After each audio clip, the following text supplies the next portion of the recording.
कोई न कर सका चाइना ने कर दिया। चाइना के अंदर आपको मालूम है कोई गूगल नहीं है, उसका अपना गूगल। दोस्तों, इसराइल और फ़िलिस्तीन के मामले में चाइना ने उठाया बड़ा कदम। उसने जो है जितनी भी इसराइली कंपनियां हैं, उन्होंने सारी कंपनियों का बाइकआउट करा है। और यार, ये जो है इसराइली क्यों बेचारों को, मासूमों पे वो कर रहे हैं जुल्म। बेवजह बेचारों को परेशान करा जा रहा है। यार, उन्होंने तुम्हें जगह दी है रहने के लिए, आराम से सुकून से रहो। जो कोई न कर सका चाइना ने कर दिया।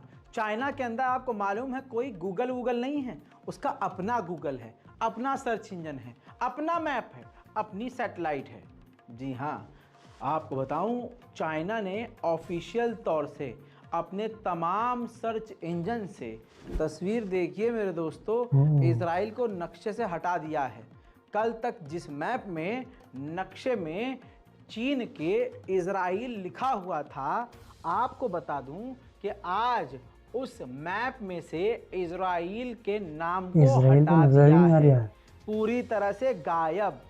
जी हाँ मेरे दोस्तों, देख लीजिए दोस्तों, इसके बाद पूरी दुनिया में खलबली मचने वाली है। ये नहीं कह रहा हूँ मच गई, अब रजाकाराफी आपको बता रहा है ना, अब देखिएगा जाके, अब मचेगी सनसनी।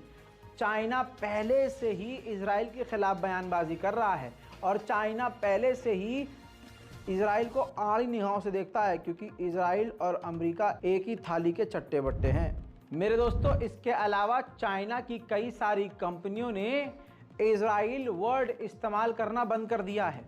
चाइना के अंदर जो बड़ी बड़ी कंपनियां हैं वो इजराइल की कंपनियों से काम बंद कर रही हैं। डीलरशिप, कोई एग्रीमेंट, कुछ भी काम वाम है वो बंद कर रही हैं, क्योंकि दिक्कत ये भी हो रही है कि मैप में से इजराइल का नक्शा गायब हो जाने से अब वो वाकई में गायब वेबसाइट कर के दिया है। अंदर लिंक में या कहीं डेटा में इजराइल का नाम यूज ही नहीं कर पा रहे हैं। चाइना ने पूरी तरह से इजराइल के नाम का ही बायकॉट कर दिया है मेरे दोस्तों। बस चाइना की गवर्नमेंट से यही रिक्वेस्ट करेंगे कि अगर आपने इजराइल का नाम नक्शे से मिटाया है तो उस जगह फिलिस्तीन लिख दें। अगर आप भी यही चाहते हैं तो नीचे कमेंट जरूर करें मेरे दोस्तों। इजराइल के डिफेंस मिनिस्टर ने हमास को कहा है कि या तो तुम सरेंडर कर दो या तो मारे जाओ। इजराइल की वो गंदी कौम है, वो घटिया नस्ल के लोग हैं कि इनसे अगर कोई गिरा होगा तो शायद अंधभक्त ही गिरे होंगे, वरना इससे ज़्यादा कोई गिरा नहीं हो सकता। गाज़ा में हज़ारों बच्चे मारे गए, गज़ा के अंदर भूखे लोग हैं, प्यासे लोग हैं, खाना पानी नहीं मिल पा रहा है, दवाइयाँ पूरी नहीं हो पा रही है, बिजली काट के रख रहा है, नेटवर्क बंद किए हुए हैं। अब आपको बता दूं, ऐसे में बॉर्डर पर इजरायली कितनी गिरी हुई हरकत कर रहे हैं, गाना गा रहे हैं, किसके पास खाना नहीं, गाज़ा गाज़ा गाज़ा, किसके पास पानी नहीं, गाज़ा गाज़ा गाज़ा। देखिए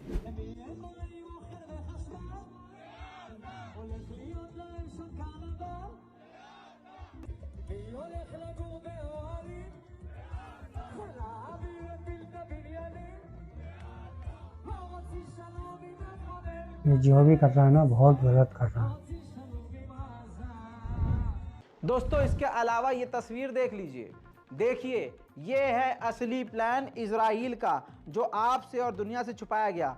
पहले टैंक से बमबारी कर कर के ढकेल कर जनता को मिस्र की तरफ भेज दिया जाएगा। जब मिस्र की तरफ लोग चले जाएंगे धक्का दे दे के, तो ऊपर की तरफ जो फिलिस्तीन का इलाका है, फिलिस्तीन के इलाके में भी एक साइड से हमला करके सारी आवाम को बॉर्डर पर घसीट दिया जाएगा और बॉर्डर क्रॉस करके जॉर्डन की तरफ उनको भेज दिया जाएगा। इस तरह से पूरे फिलिस्तीन पर कब्जा हो जाएगा मेरे दोस्तों। नेतन्याहू ने कहा है कि बाइबल में भी लिखा है कि एक वक्त होता है शांति का और एक वक्त होता है जंग का। फिलहाल अभी शांति का वक्त नहीं है।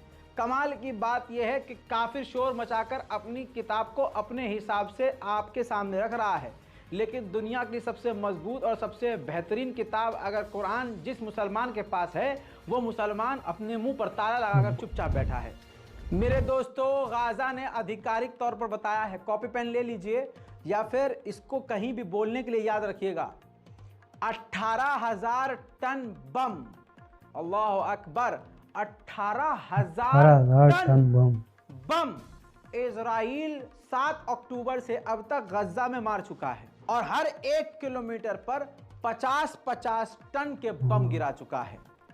अल्लाह निअमल वकील। इसके अलावा गाजा की अथॉरिटी ने बताया है, खुदा की कसम दिल थाम लीजिए, गाजा बताता है कि हर 5 मिनट में इजराइल एक गाजा के बच्चे को कत्ल कर रहा है। इसके अलावा 64 यूएन के वर्कर्स को मार चुका है इजराइल, और अभी मरने वालों की संख्या बढ़ेगी। गाजा की सरकार कह रही है 10,000 से ज्यादा लोग मारे जा चुके हैं, जिनमें अभी कई हजार लोगों का पता ही नहीं है। रशिया के जो यूएन के स्पोक पर्सन हैं, उन्होंने यूएन के अंदर कहा है कि आतंकवाद के बहाने इजराइल जो नरसंहार कर रहा है वो बर्दाश्त नहीं किया जाएगा। वहीं फिलिस्तीनियों के इलाकों में यहूदियों के झुंड ने घुसकर फिलिस्तीनियों के घरों और गाड़ियों को आग के हवाले कर दिया है। इसी चीज़ के लिए अमेरिका मना कर रहा था, कनाडा मना कर रहा था, जर्मनी मना कर रहा था, फ्रांस मना कर रहा था, यूएन मना कर रहा था, लेकिन आज तक इजराइल ने कभी किसी की नहीं सुनी है। इस पूरी रिपोर्ट पर अपनी राय कमेंट में जरूर लिखिए। इससे पहले तमाम जो अपडेट्स हैं जरूर जाकर देखिए। अगर आप ये पहली रिपोर्ट देख रहे हैं तो आगे का भी कुछ समझ में नहीं आएगा और पहले का भी नहीं। दूसरे YouTube चैनलों से भी बचकर रहें। बहुत बड़े बड़े चैनल हैं, नाम नहीं लूंगा, माइक लगाकर बैठ जा रहे हैं और हर 10 मिनट पर 5-5 मिनट का अपडेट दे रहे हैं, जिसमें थंबनेल पर बड़ी बात लिख रहे हैं और अंदर से बकैतियां मार रहे हैं। उसमें भी इधर उधर की खबर मिलाकर फेक न्यूज़ बता रहे हैं। सावधान रहिए भैया, सतर्क रहिए। वो अपना डॉलर बना रहे हैं। रजा यहाँ डॉलर नहीं ईमान बना रहा है, क्योंकि कब्र में मुझे जाना है और मैं कब्र कभी भूलता नहीं।